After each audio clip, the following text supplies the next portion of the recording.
I'm Michael Davis. Okay, I'm driving away in the car, and as I've explained before, we decided to do some of these videos. I don't have enough time when I'm working in the office, so here we go, doing the video. And I'm running along in the car. Today I'm on my way to Oaxaca.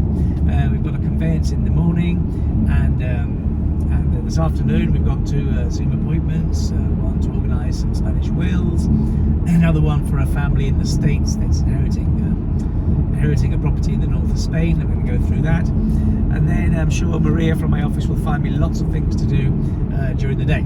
Okay, so let's go on to business. So today I'm going to explain what expenses to expect if you buy a 300,000 property here in Andalucia, how much it will cost to buy the property, and then how much it will cost to maintain the property over here in Spain. Okay, so this is going to be worked out on the basis that you buy in Andalucia, because the tax and fees are different depending on the region. So what does Andalucia consist of? Well, it's Andalucia, for those that don't know, it's Almeria, Granada, Cadiz, Malaga, Marbella, Sevilla, Cadiz, and Huelva. So basically covers the whole of the Costa del Sol. Okay, so Estepona, Marbella, Mijas, Fuengirola, all these places. Basically the south 1/4 of Spain. Okay, so if you buy a 300,000 euro villa here in Andalucia, you really got to expect about 10% is what all the taxes and fees, including the will cost you. So a sort of breakdown of that would be you're going to have transfer tax, which is going to be 7%. That's the big one, because that's 21,000 euro. And the other 9,000 euro basically is to cover notary fee, registrar's fee, solicitor's fee, fee for the powers of attorney, fee for the Spanish wills, fees for putting all the services into your names. Okay, so if you're buying for 300,000, it's going to cost you 330,000 euro. So, and that's included everything. Okay, it's a ballpark figure to include everything. So it includes the Spanish NIE numbers. There's all the things to have you set up. So if everything goes well, it will go well if you deal with us. But basically, all the things being equal, for 330,000 euro, you'll end up with your title deed, all the services in your name, all set up to a Spanish bank account that your lawyer will have set up for you, that we'd have set up for you, and your Spanish wills in place, because as I always advise, you've got to have Spanish wills if you buy a Spanish property, and you'll see that in another video, and there's no doubts. So now you choose to be a non-resident, because if you were a resident, a different thing. So the example here is that you choose to be a non-resident and you're not going to rent out the property. So we've got the worst case scenario, in other words, no income coming from the property, just pure expenses. So what are the annual expenses? Well, basically you're going to have electricity and water, and possibly gas if there is gas, but most properties in Spain don't have gas, but if they do, electricity, water and gas. I'm not going to go into those because they're based on consumption. They've all got a very small minimum amount that you have to pay, and most of it's consumption. So if you use them a lot, you'll pay more. But obviously, if you're paying over here, because you're over here, you won't be paying over in the UK if the house is empty. So we're not going to go into that. So rates. How much are rates? Okay, well, rates in Spain, which is council tax, are much lower than in the UK.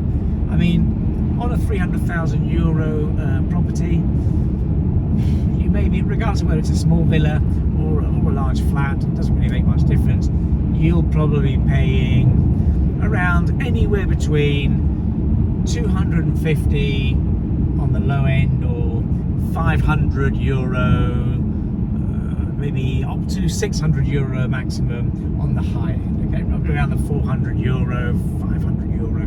That's where it will be. And the reason it's not absolutely exact is because each municipality is different here in Andalucia, so you don't pay the same, for example, in Marbella that you do in Estepona, or it's different in different regions.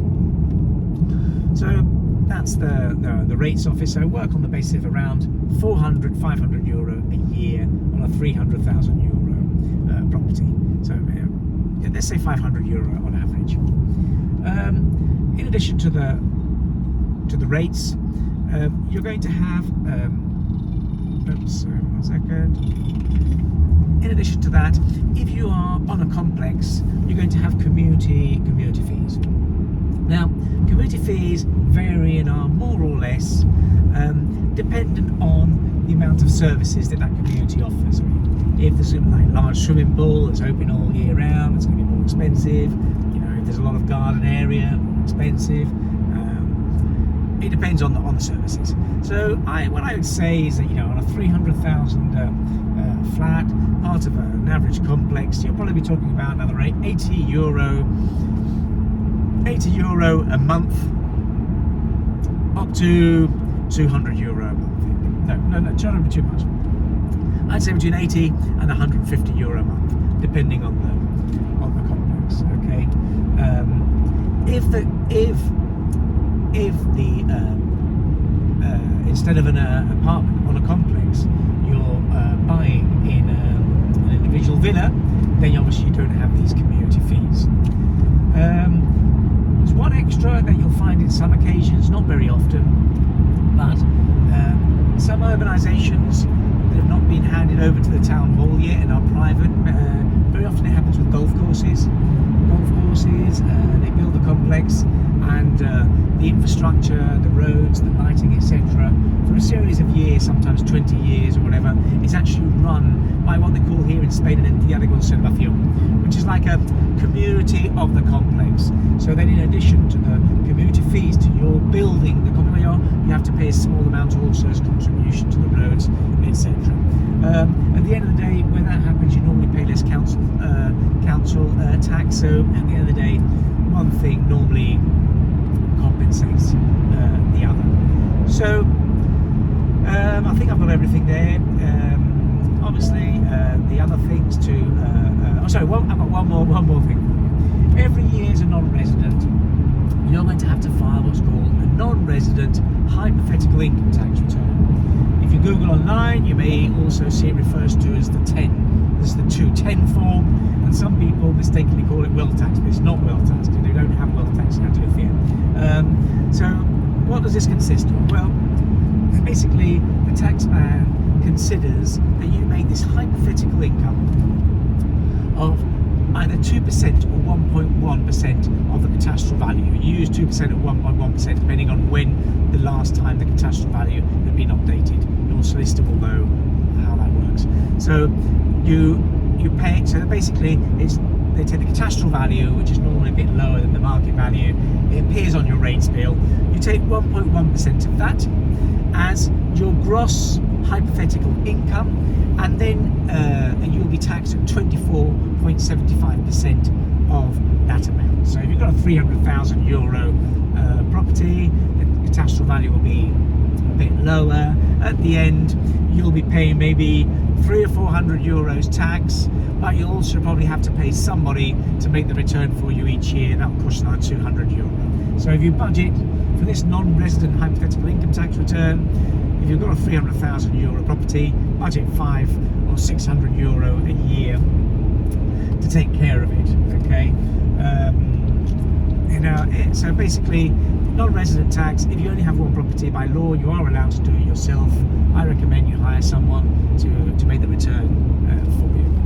So let me give you the breakdown. So at the end of the day, we've said if you buy a €300,000 property, you're going to have €30,000 to set you up to handle the purchase, set you up with your Spanish will, set you up with the services, set you up with everything. At the end of all that, you'll have your title deed, your bank account, and your the bank account, and all your different services set up.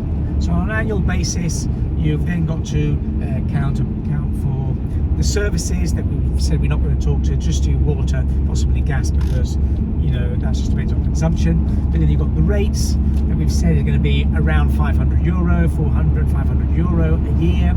We've got the non-resident hypothetical income tax return, count on another €500 a year. And then we've got, if it's part of a complex, count on, let's average it out at €100 a month for cumulative owners. That's another 1,200. There won't be cumulative owners if you're not part of a complex. So, as I say, if you're part of a complex, work on 1,000, 2,200, work on €2,500 a year as expenses. The only one I haven't thrown in before is home insurance. So obviously you'll need to have home insurance on a property of €300,000. Maybe you pay 400, €500 a year is probably what you'll pay roughly in home insurance.